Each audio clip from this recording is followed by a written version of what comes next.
Good evening to you. Good evening, good evening, good evening. Good evening to you. Good evening, good evening, good evening. Good evening to you. Good evening, good evening, good evening. Good evening to you. Good evening, lovely people. I hope everybody is having a great and wonderful day. It is Daring Dialogue, so those of you who are new to the platform, I want to welcome you tonight. It is Daring Dialogue's Black Table Talk, and I'm your host tonight, Shantae Charles. We are live via Facebook. We're also live on our YouTube channel right now, which is Church Love 333. We're also podcasting this same conversation on anchor.fm/daring dialogue. So you can find us in three different places, and you can share this conversation a little bit wider for those who may not be on Facebook, but they have access to YouTube and they have access to podcasts. Our podcast does air through Spotify, also through Google Play, as well as Anchor. So you can find us at Daring Dialogues to view our podcast, which has some bonus conversations on there that are not on either one of these other platforms.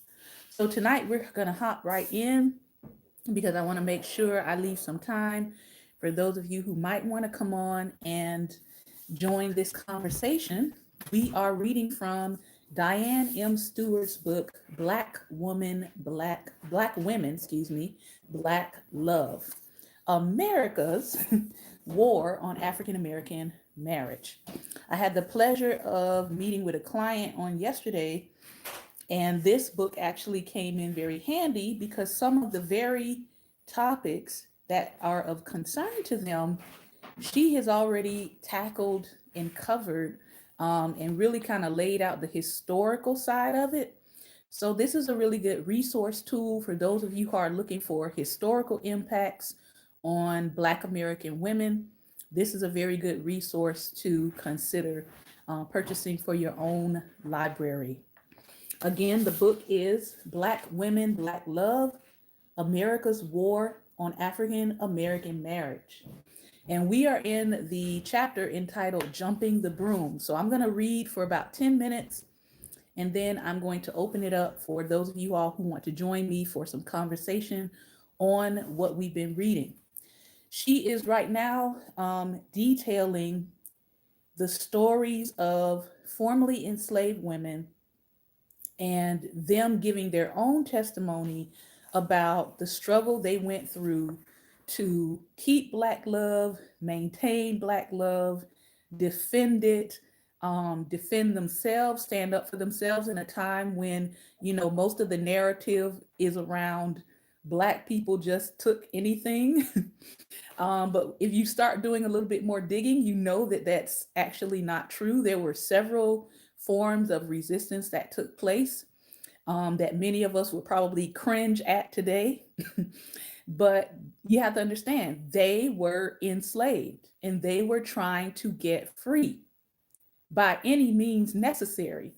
And some of our ancestors were willing to lay down their life for the freedom that they wanted. Most of us these days, a lot of people aren't brave enough to do what some of our ancestors did. So again, we are reading the historical accounts of things that our former ancestors, Black women, went through in order to have autonomy, have choice over their body in an even more restrictive time than what we see right now. We think women are upset right now, right? Over their rights to their body and their decision making. But just roll your rights back even more and think about how restricted they were, and they were resisting their restrictions. So That being said, let me jump back into the reading.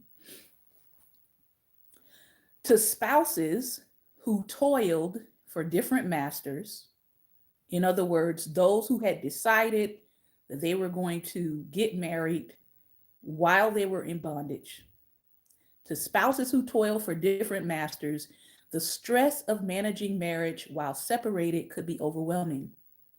Over the smallest infractions, white authorities often scarred their victims for life with brutal beatings that seared bodies and souls. At 80 years old and approximately 70 years after slavery, Manda Walker of Winnsboro, South Carolina, described one such instance in detail when his father, when her father, Jeff, had overstayed his visit with his wife Phoebe and their children. So let me put a content warning, trigger warning here. If you have trauma around intimate assault, trauma around beatings, and those kinds of things, we are going to get into the details. So you might want to log off, take a deep breath, and come back. Okay, that being said. Um, Her father, Jeff, had overstayed his visit with his wife, Phoebe, and their children. Jeff had to become skilled at assessing how long he could stay with his family during visitations, allowing enough time to traverse a creek, which was difficult to navigate when the water rose above the bank, and return to his owner's plantation before his slavery travel pass had expired. So, sidebar, don't tell me about what Black men won't do to see their children. Okay. On one occasion, Jeff had already struggled to cross the creek and had arrived at Phoebe's cabin all wet and drenched with water. When patrollers discovered that Jeff's pass had expired, they tied him up, pulled down his breeches, and whipped him before Mammy and us chillum, even ignoring the pleas of Phoebe's owners to stop, since the creek was still up and dangerous to cross, which was why he had trouble crossing it. The patrollers, Manda recalled, quote, made Pappy get on the mule and follow him down to the creek and watch him swim that muddy creek to the other side. What seemed most indelible to her, however, was that low-down white men were always doing the patrolling and stripping the clothes off men, like Pappy, right before their wives and children, and beating the blood out of them. The treacherous paths carved by muddy creeks and other prohibitive landscapes, which married bondmen such as Jeff risked to reach the safety of their wives and children, were constant reminders of the equally dangerous penalties that slave patrollers meted out to those lacking legitimate visitation permits or those in violation of their time limits. So, I don't even want to get into the fact that visitation permits, I know we think that visitation permits started with the 1960s and the 1970s, but no. Visitation permits, slave passes, permits to see your children, all of that began in enslavement. And I think that's important to note, because we think that these things just created themselves when they are a part of a deeper, longer systemic legacy in our country. Julia Woodbury of Marion, South Carolina, shared similar recollections passed down from her mother and others in her community about the jeopardies traveling spouses confronted. The N-word men would want to go see their wives, and they would have to get a mit or a permit from their master to visit them, because they wouldn't live together, because their wives would be here, there, and yonder. It been like this. Sometimes the white folks would sell the wife of one of their Negroes away from their husband, and then another time they would sell the husband away from the wife. Yes, ma'am. White folks had these guards called patrollers all about the country to catch them and whip those Negroes that had been proud, but without that stripped from their master. slave patrollers, if you're unaware, later become the police forces. So again, if you're wondering why, it seems like they are on the prowl and on the hunt. And when they see Black people, their tendency is to whip and abuse them. Again, this has a deeper connection to history. Let's continue. Selling husbands away from wives and separating families became a common feature of the domestic slave trade in America, especially after the Revolutionary War. As a result, 1/3 of the first marriages were disrupted by the interstate slave trade. Did you hear that?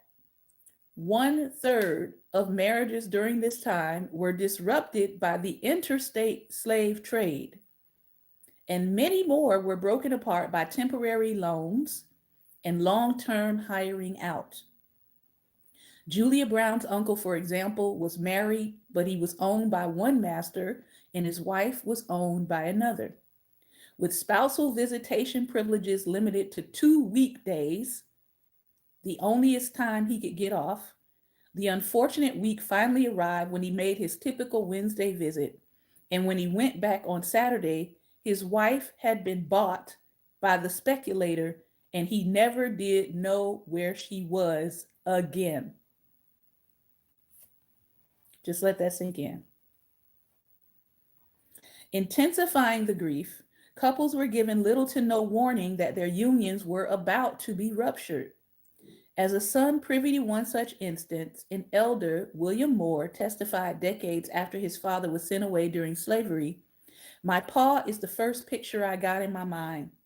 I was sitting on my ma's lap and my pa come in and say, Miss Tom loaned him out to work on a dam they's building in Houston and he has to go. Such hurried separation announcements were usual business for enslaved couples, incapable of the civil rights annexed to marriage. As the prominent 18th century Maryland slaveholder and lawyer Daniel Delaney put it. But Moore was one of the luckier fatherless children among enslaved communities, for at least he was able to learn of the freak accident that had prematurely ended his father's life after he had left. One day word come, he was hauling a load of rocks through the swamps and a low-hanging grapevine crotched him under the neck and jerked him off the seat and the wagon rolled over him and killed him dead. They buried him down there somewhere. In other circumstances, fathers tried to defy the auction block, but inescapably suffered the same undesired result of permanent separation from their wives and children. At 84 years old, George Bollinger of Cape, Missouri, described how his father avoided the domestic slave trade, but still managed to disappear from his life. Yes, the Negro buyers us come round our place. It was sight to see.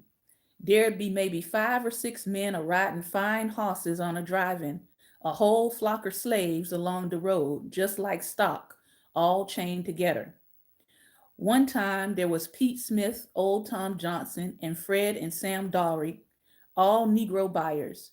They was at our place and they would all sit there and us slaves had to stand up in front of them and they bid on us. I remembers I was full chested and they laid a stick across my chest to see how straight I could stand. Old Pete Smith was gonna buy me, but my young folks begged massa not to sell me because we'd all played together. So he didn't sell me. But they was gonna buy my pappy and take him way off, but my pappy was smart. He had made baskets at night and sold them when he could and saved the money. That night he goes to the fireplace and lifts up a stone and out of the hole he pulls out a bag of money and runs away. I ain't never seen my pappy since. George's pappy apparently fashioned a narrow escape from an explosive interstate trade in human cargo. Fueled in large part by the abolition of the transatlantic slave trade in the United States, domestic slave trade ensured that roughly 650,000 bondspersons were transported from the upper South to the lower South between the 1790s and 1860s. In addition, more than twice as many were sold in local transactions throughout slaveholding states. The opposite was true for many northern states that gradually abolished slavery after the Revolutionary War. During the 17th and 18th centuries, children, especially adolescent boys, were sold away from their parents with some regularity in the New England colonies. And enslaved and even free family members could find themselves divided across a variety of households and orphanages for children of deceased, absent, or destitute parents. Before the war, it was common for New England slaveholders to sell not only enslaved children, but also infants. In fact, infants, even unweaned babies, were sometimes advertised as available free of charge to anyone willing to relieve their owners of them. In the 1740s, Massachusetts newspapers revealed 18 instances of such sales due to economic distress. A 1774 petition issued by enslaved fathers conveys the emotional turmoil these separations caused them, and presumably the enslaved mothers who gave birth to their vendible offspring. Our children are also taken from us by force and sent many miles from us, where we seldom ever see them again, there to be made slaves of for life, which sometimes is very short by reason of being dragged from their mother's breast. With rare exceptions, New England slaveholders who had little room in their budgets and on their modest farms for additional mouths to feed found themselves struggling to provide for the offspring of the adults that they held in bondage. The sale of women and girls, especially in the South, commonly invited sexual humiliation and abuse. In the 19th century South, Black female bodies were poked, pulled, and penetrated at every orifice when examined by speculators and slave traders. Even worse, Southern slave traders habitually had intimate assault with adolescents and young women that they were trafficking. No matter the place or time, any moment devoted to the sale of a Black adolescent girl or woman was likely an occasion for sexual violation and humiliation. Auctioneers established an atmosphere for the sexual gaze of their white male audiences with jokes and lewd comments that reinforced the wide social gap between white male slaveholders and Black female chattel. Consumers had the right to ensure that their purchased goods were up to standard, and in order to verify that they were free of venereal disease or the commonly experienced prolapsed uterus, potential buyers felt no shame in subjecting adolescent girls and women to genital examinations. Indeed, white handlers of Black bondwomen on the slave market exercised all senses sight, touch, smell, hearing, and taste to invade the most intimate areas of their body, normally reserved for spousal access. Across all slaveholding states, the master and his surrogates assumed the role of husband or patriarch or both in the social lives of bondspersons, regardless of whether they were single or married. Slavery indeed trumped marriage as the ultimate domestic arrangement, dictating interpersonal relations among bondspersons that would satisfy the slaveholder's desires as well as his bottom line. The disruptions of married life that enslaved African descendants constantly navigated amounted to nothing less than spousal and child abuse. And many who were children during the last decades of slavery would later convey how deeply the injuries of slavery's culture of forbidden Black love wounded them, and especially their parents. At 85 years old, former bondwoman Mary Bell of St. Louis, Missouri, relayed how her parents' forbidden love caused pain and fracture that far outdistanced anything she had experienced. These are her words, and we'll stop here. I so often think of the hard times my parents had in their slave days more than I feel my own hard times because my father was not allowed to come see my mother but 2 nights a week. That was Wednesday and Saturday. So often he came home all bloody from beatings his old overseer would give him. My mother would take those bloody cloths off of him, bathe his sore places, and grease them good, and wash and iron his clothes so he could go back clean.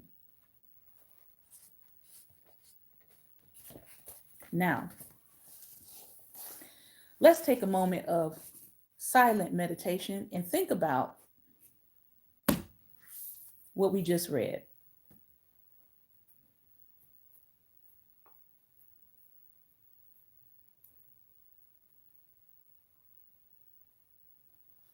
All right. If you want to come in and have some discussion with me around what we just read, you are more than welcome to hit the two-person. You should have a green camera icon next to your name. That'll let you know whether or not you can actually join. If you don't, you probably need to like the page or follow the page. All right, I have tried to bring one person in, and it rejected your ability to come in, Pastor Ben, so I'm not sure. You might have to go out and come back in. But my thoughts on this is there is a long, long, long history in this country concerning us, concerning our ability to flourish, concerning our ability to be seen as human, concerning our ability to have a family. And it's all connected to these deeper issues. It didn't just happen in the 1970s and the 1980s. It started somewhere. Hello, Apostle Sonia. Thank you for joining us. Hey, I have been missing your table talk. I guess I thought I had notifications on that. But anyway, I'm here today.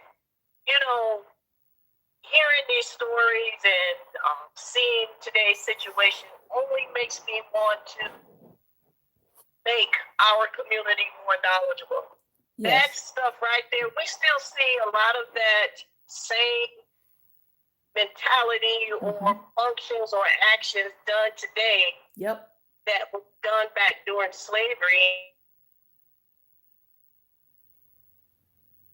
It's just updated, right? I didn't even think about when you said something so key, and I was like, man, that was human trafficking.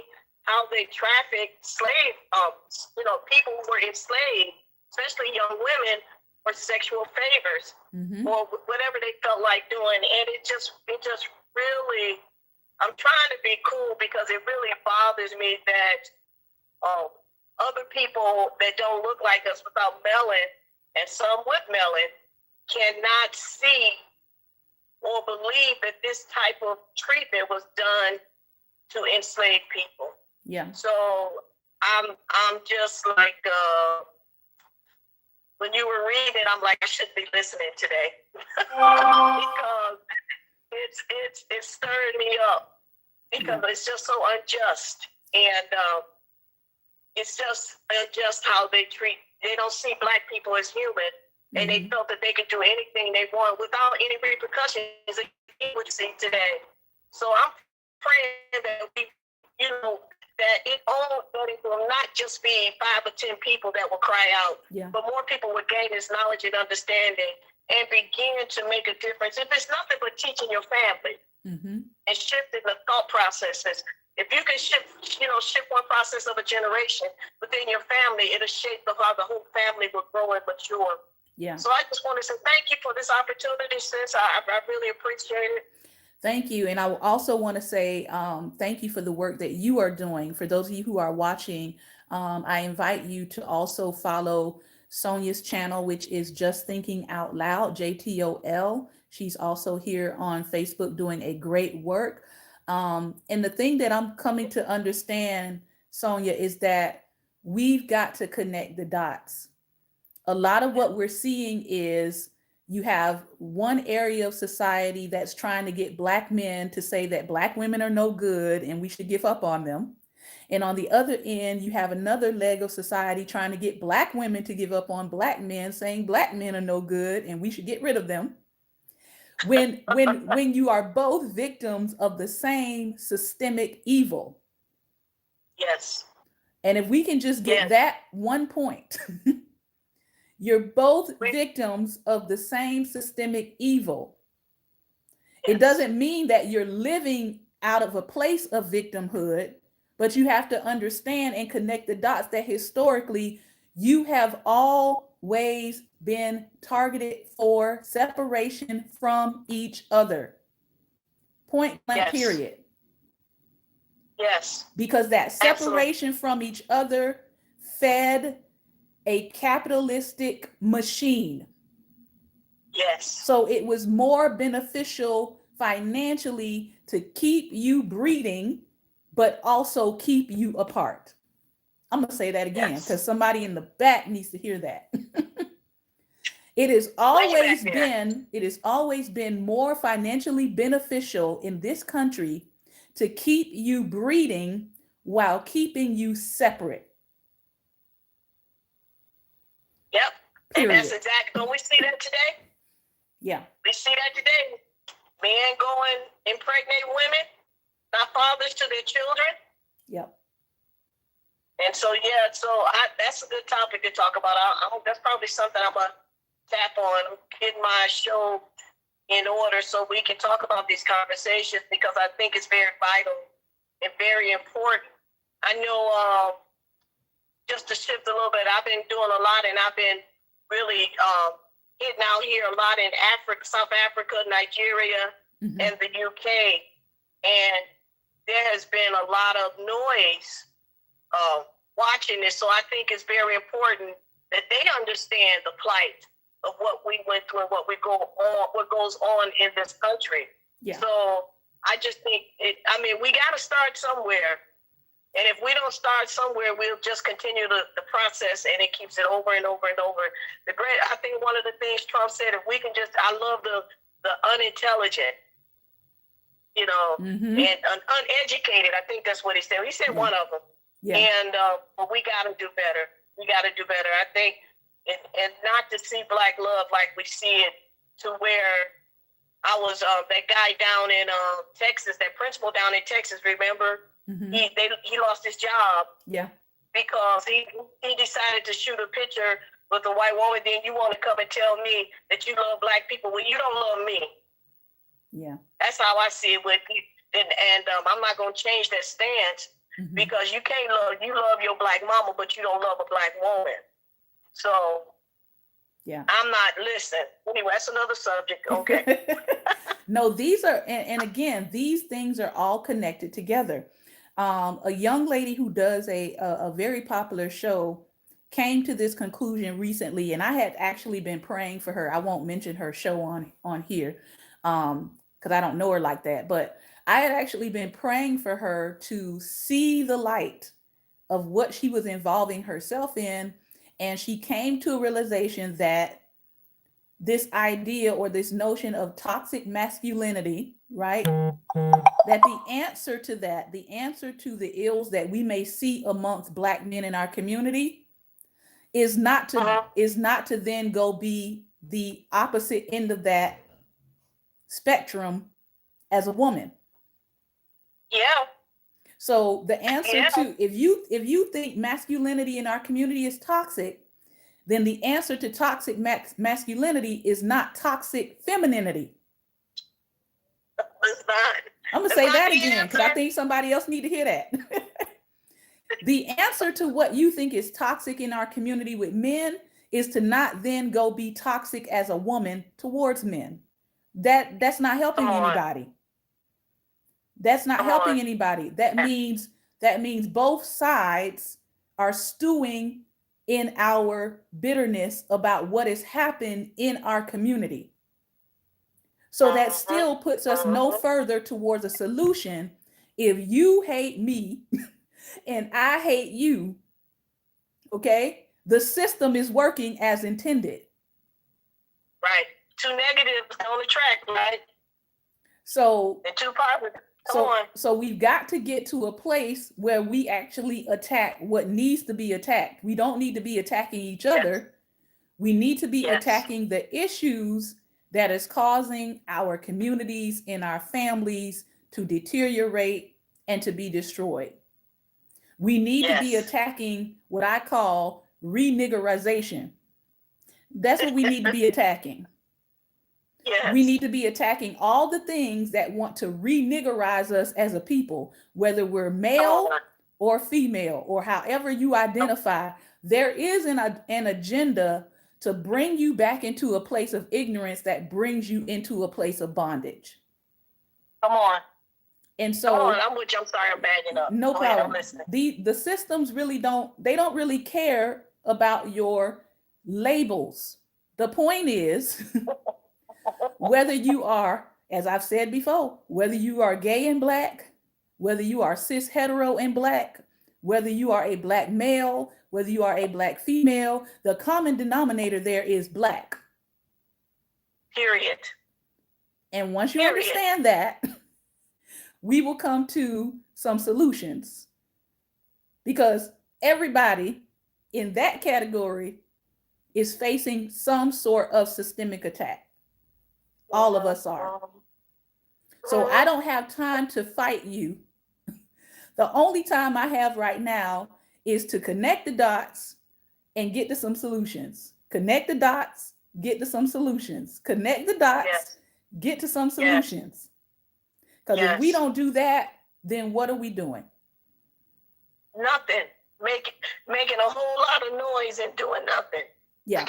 Doing nothing. That's what I said. A lot of moves are moved quietly. Mhm. Are done before you can't, before you try to stop it, it's already too far ahead to proceed with it. And I think we can do it. It's just that, you be talking to people, and I was talking to a bunch of ladies, and I'm talking about issues just like this, for instance, and all they want to do is talk about church. I'm done with that conversation. Yeah. And again, whether you are Muslim, whether you are Christian, whether you are Buddhist, whether you are Noist. Yes. I just don't want to talk about it. The common denomination is you black. I'm going to say it again, because some of us are not getting it. Your humanity is under attack. Yes. Yep. And if there is no us, then there is no other argument we had if we don't exist. Yeah. Yes.